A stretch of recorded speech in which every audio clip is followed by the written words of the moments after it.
کیا انسان یہ سمجھ رہا ہے کہ ہم اس کی ہڈیوں کو جمع نہ کر سکیں گے؟ کیوں نہیں؟ ہم تو اس کی انگلیوں کی پور پور تک ٹھیک بنا دینے پر قادر ہیں۔ کفار اور ملحدین یہ اعتراض کرتے ہیں کہ جب کوئی شخص مر جانے کے بعد مٹی میں مل جاتا ہے اور اس کی ہڈیاں تک بوسیدہ ہو جاتی ہے، تو یہ کیسے ممکن ہے کہ قیامت کے روز اس کے جسم کا ایک ایک ذرہ دوبارہ یکجا ہو کر پہلے والی زندہ حالت میں واپس آ جائے؟ اور اگر ایسا ہو بھی گیا تو روز محشر اس شخص کی ٹھیک ٹھیک شناخت کیوں کر ہوگی؟ اللہ تعالیٰ رب ذوالجلال نے مذکورہ بالا آیات مبارکہ میں اسی اعتراض کا بہت واضح جواب دیتے ہوئے فرمایا ہے کہ وہ اللہ تعالیٰ صرف اسی پر قدرت نہیں رکھتا کہ ریزہ ہڈیوں کو واپس یکجا کر دے، بلکہ اس پر بھی قادر ہے کہ ہماری انگلیوں کی پوروں تک دوبارہ سے پہلے والی حالت میں ٹھیک ٹھیک طور لے آئے۔ سوال یہ ہے کہ جب قرآن پاک انسانوں کی انفرادی شناخت کی بات کر رہا ہے تو انگلیوں کی پوروں کا خصوصیت سے تذکرہ کیوں کر رہا ہے؟ سر فرانسس گولڈ کی تحقیق کے بعد 1880 میں نشانات انگشت کی شناخت کو سائنسی طریقے کا درجہ حاصل ہوا۔ آج ہم یہ جانتے ہیں کہ اس دنیا میں کوئی سے بھی دو افراد کی انگلیوں کے نشانات کا نمونہ بالکل ایک جیسا نہیں ہو سکتا، حتیٰ کہ ہم شکل جڑواں افراد کا بھی نہیں۔ یہی وجہ ہے کہ آج دنیا بھر میں مجرموں کی شناخت کے لیے ان کے نشانات انگشت ہی استعمال کیے جاتے ہیں۔ کیا کوئی بتا سکتا ہے کہ آج سے 1450 سال پہلے کس کو نشانات انگشت کی انفرادیت کے بارے میں معلوم تھا؟ یقیناً یہ علم رکھنے والی ذات اللہ تعالیٰ کے سوا اور کسی کی نہیں ہو سکتی تھی۔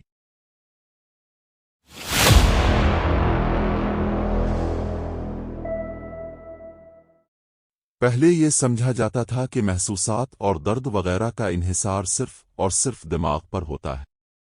البتہ حالیہ دریافتوں سے یہ معلوم ہوا ہے کہ جلد میں درد کو محسوس کرنے والے اخذے ہوتے ہیں۔ اگر یہ خلیات نہ ہو تو انسان درد کو محسوس کرنے کے قابل نہیں رہتا۔ جب کوئی ڈاکٹر کسی مریض میں جلنے کے باعث پڑنے والے زخموں کا معائنہ کرتا ہے تو وہ جلنے کا درجہ معلوم کرنے کے لیے جلے ہوئے مقام پر سوئی چبھو کر دیکھتا ہے۔ اگر چبھنے سے متاثرہ شخص کو درد محسوس ہوتا ہے تو ڈاکٹر کو اس پر خوشی ہوتی ہے، کیونکہ اس کا مطلب یہ ہوتا ہے کہ جلنے کا زخم صرف باہر کی حد تک ہے اور درد محسوس کرنے والے خلیات محفوظ ہیں۔ اس کے برخلاف اگر متاثرہ شخص کو سوئی چبھنے پر درد محسوس نہ ہو تو یہ تشویشناک امر ہوتا ہے، کیونکہ اس کا مطلب یہ ہے کہ جلنے سے بننے والے زخم کی گہرائی زیادہ ہے اور درد کے اخذے بھی مردہ ہو چکے ہیں۔ درجہ ذیل آیت مبارکہ میں قرآن پاک نے بہت واضح الفاظ میں درد کے اخذوں کی موجودگی کے بارے میں بیان فرمایا ہے۔ جن لوگوں نے ہماری آیات ماننے سے انکار کر دیا ہے انہیں بالیقین ہم آگ میں جھونک دیں گے، اور جب اس کے بدن کی کھال گل جائے گی تو اس کی جگہ دوسری کھال پیدا کر دیں گے تاکہ وہ خوب عذاب کا مزہ چکھیں۔ اللہ بڑی قدرت رکھتا ہے اور اپنے فیصلوں کو عمل میں لانے کی حکمت کو خوب جانتا ہے۔ تھائی لینڈ میں چینگ مائی یونیورسٹی کے ڈپارٹمنٹ آف اناٹومی کے سربراہ پروفیسر تیگا تا تیجاشن نے درد کے اخذوں پر تحقیق میں بہت وقت صرف کیا۔ پہلے تو انہیں یقین ہی نہیں آیا کہ قرآن پاک نے 1400 سال پہلے اس سائنسی حقیقت کا انکشاف کر دیا ہوگا۔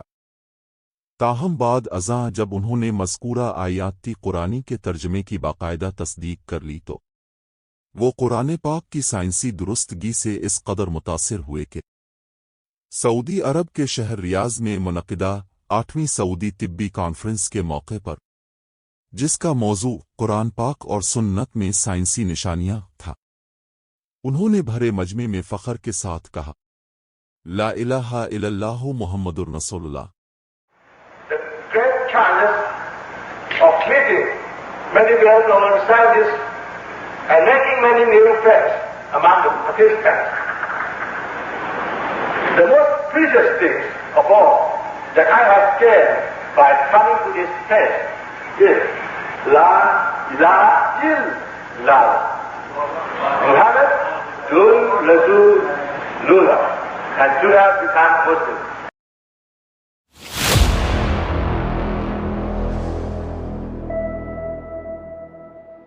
اسی نے تم کو ایک جان سے پیدا کیا، پھر وہی ہے جس نے اس جان سے اس کا جوڑا بنایا، اور اسی نے تمہارے لیے مویشیوں میں سے 8 نر و مادہ پیدا کیے، اور وہ تمہاری ماؤں کے پیٹوں میں 3 باریک پردوں کے اندر تمہیں ایک کے بعد ایک شکل دیتا چلا جاتا ہے۔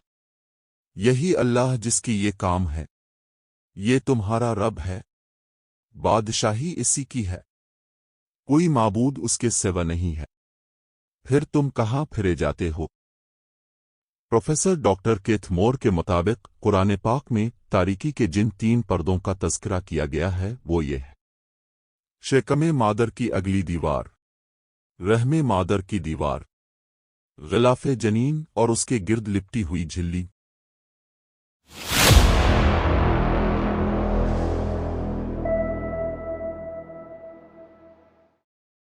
اور یقیناً ہم نے انسان کو مٹی کے جوہر سے پیدا کیا، پھر ہم نے اسے نطفہ بنا کر ایک محفوظ جگہ رحم مادر میں رکھا، پھر ہم نے نطفے کو جمع ہوا خون بنایا، پھر اس جمے ہوئے خون کو ایک بوٹی بنایا، پھر ہم نے بوٹی سے ہڈیاں بنائی، پھر ہڈیوں کو ہم نے گوشت پہنایا، پھر ہم نے اسے ایک نئی صورت دے دی۔ برکتوں والا ہے وہ اللہ جو سب سے بہترین پیدا کرنے والا ہے۔ اس آیت پر ذرا غور کیجیے۔ اللہ تعالیٰ فرماتے ہیں سب سے پہلے انسانی جوہر کو ایک محفوظ جگہ پر رکھا گیا، پھر اسے علاقہ میں تبدیل کیا گیا، یعنی ایسی چیز جو چپک جاتی ہے۔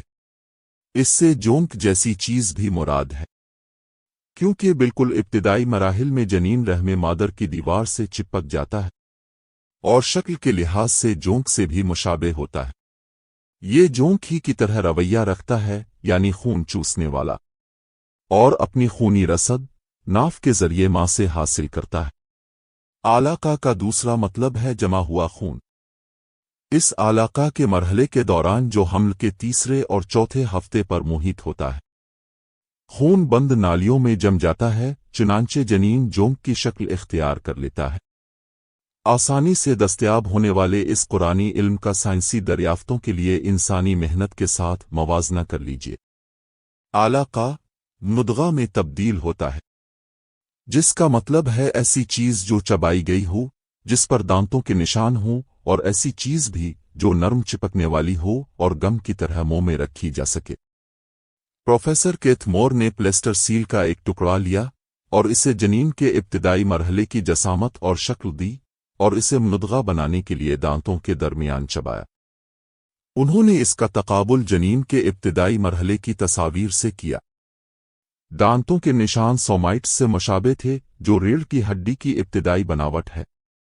یہ مدغہ ہڈیوں میں تبدیل ہوتا ہے، ہڈیاں گوشت اور پٹھوں سے لپٹی ہوتی ہے، پھر اللہ تعالیٰ اس کو ایک دوسری تخلیق میں ڈال دیتا ہے۔ پروفیسر مارشل جونسن، جو امریکہ کے سرکردہ سائنسدانوں میں سے ایک ہیں اور اناٹومی ڈپارٹمنٹ کے سربراہ، اور تھامس جیفرسن یونیورسٹی فلاڈلفیا امریکہ کے ڈینیل انسٹیٹیوٹ کے ڈائریکٹر ہیں، ان سے علم الجنین سے متعلق قرآنی آیات پر تبصرہ کرنے کے لیے کہا گیا۔ ابتدا میں انہوں نے کہا کہ جنین کے مراحل سے تعلق رکھنے والی قرآنی آیات محض اتفاق نہیں ہو سکتی، ممکن ہے کہ محمد کے پاس کوئی طاقتور خوردبین ہو۔ یہ یاد دلانے پر کہ قرآن 1400 سال پہلے نازل ہوا، اور خوردبین نے پیغمبر محمد صلی اللہ علیہ وسلم کے زمانے سے کئی صدیاں بعد ایجاد کی گئیں۔ پروفیسر جانسن ہنسے اور یہ تسلیم کیا کہ ایجاد ہونے والی اولین خوردبین بھی 10 گنا سے زیادہ بڑی شبیہ دکھانے کے قابل نہیں تھی، اور اس کی مدد سے واضح خوردبینی منظر بھی دیکھا نہیں جا سکتا تھا۔ بعد ازاں انہوں نے کہا، سردست مجھے اس تصور میں کوئی تنازع دکھائی نہیں دیتا کہ جب محمد نے قرآن پاک کی آیات پڑھی تو اس وقت یقیناً کوئی آسمانی قوت بھی ساتھ میں کار فرما تھی۔ ایک اور موقع پر انٹرویو دیتے ہوئے انہوں نے کہا، As a scientist, I can only deal with things which I can specifically see. I can understand embryology and developmental biology. I can understand the words that are translated to me from the Quran. As I gave the example before, if I were to transpose myself into that era, knowing what I do today, and describing things. I could not describe the things which were described. I see no reason, I see no evidence for the fact to refute the concept that this individual, Muhammad, had to be developing this information from someplace. So I see nothing here in conflict with the concept that divine intervention was involved in what he was able